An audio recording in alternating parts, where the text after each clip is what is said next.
Oui, dites excusez-moi d'avoir dû reporter le rendez-vous de la semaine dernière, mais vraiment, je courais dans tous les sens, entre athlétisme, tennis, danse, foot.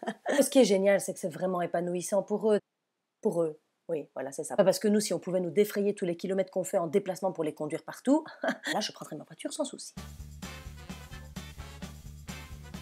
Cette année, Martin a commencé le foot. Ah bah il est ravi. Ah bah le club est génial, le coach est super, il a des petits copains. C'est le pied. Je m'attendais pas du tout à ça. Ah bah je suis pas très foot moi à la base, non. D'ailleurs, je vais demander à Bertrand, mais en fait il y a trop de règles, moi je ne comprends rien. Je regarde, hein. Mais enfin pendant les matchs je suis chiante. Je fais toutes sortes de commentaires. Enfin je sais jamais déjà dans quel sens ils courent. Alors, je me dis toujours, il est où notre goal? Ils attaquent dans quel sens exactement? Et alors ceux du milieu, qu'est-ce qu'ils font?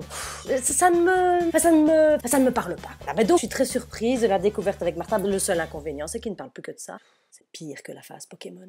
Ils sont pas spécialement beaux en plus, c'est dommage parce que moi je me serais bien rincé l'œil un petit peu en rangeant ses chaussettes. Mais bon. On est déjà allé à plusieurs matchs, oh c'est très très émouvant de voir son enfant comme ça dans une équipe. Le seul souci c'est samedi dernier, c'était un gros tournoi et alors une vraie diversité culturelle, il y a de tout. Ah non mais c'est formidable, c'est bien de rencontrer d'autres gens, de voir d'autres manières de vivre, etc. Bon, il y avait de ses parents, à la mi-temps je lui ai fait un signe. Je lui ai expliqué, écoute-moi bien Chacha, tu restes dans le plaisir du jeu et surtout, tu fermes tes écoutilles. À peine arrivé, il y a un père qui nous regarde et qui dit « En tout cas, moi je dis que si mon fils fait du foot, ça veut dire que j'ai réussi toute son éducation. » Et nous on a fait « Oui !»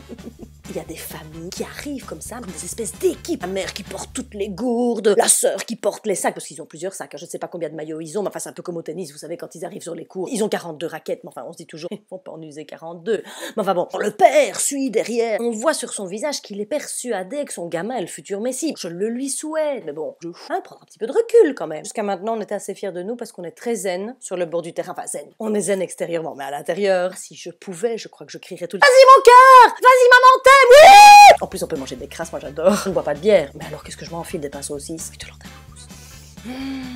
vivement samedi, hein. Encore toute une saison comme ça, je prends 10 kilos. Donc on était installés au bord d'une espèce de barrière. Et déjà, le gars à côté de moi gueulait sur son gamin. Va ta tapette, t'es vraiment qu'une merde!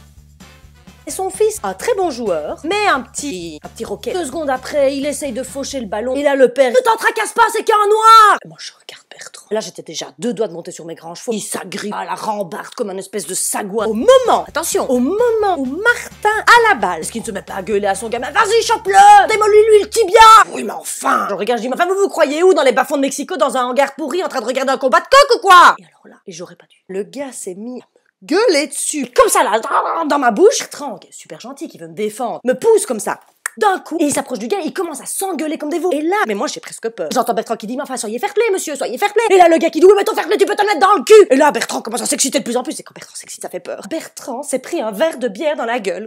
Non, pas le verre, toute la bière dans les yeux. Oui, mais dites, ça brûle, hein, cette affaire-là. Donc on s'est retrouvés après aux toilettes à essayer de rincer les yeux de Bertrand, qui était mais vert de rage. Hein, et évidemment, ah bah vous savez quoi? Ben Martin a marqué son premier but et je n'étais pas là pour le voir. Dites-vous que ce qui compte, c'est que nous l'avons accompagné lors de son match, que nous l'avons soutenu. Oui. Oui, c'est sûr, il faut rester sur des valeurs positives. Voyez que je ne vous vois pas pendant 15 jours et ça ne va de nouveau pas. Ça me fait du bien, en fait, de... Oui, enfin, des valeurs positives, des valeurs positives. Mais honnêtement, hein, les histoires à la Jésus, si on te frappe sur la joue droite, tu tends la joue gauche, ça va aller, oui. La prochaine fois, c'est moi qui crierai Mac dedans. Quand même une question que je voudrais bien vous demander directement, mais c'est un peu bête. Mais est-ce que vous pensez qu'il risque de se faire influencer par les autres qui se touchent tout le temps le... Non, mais bah si. Si, ils sont constamment là en train de se la tenir ou de se la gratter, c'est un truc vraiment du foot, ça. On dirait presque qu'ils ont tout le temps peur qu'elle ne tombe. Pas de conséquences, vous croyez? Moi, si c'est pour avoir un bidochon qui passe tout son temps à avoir sa main dans son pantalon toute la journée, non merci.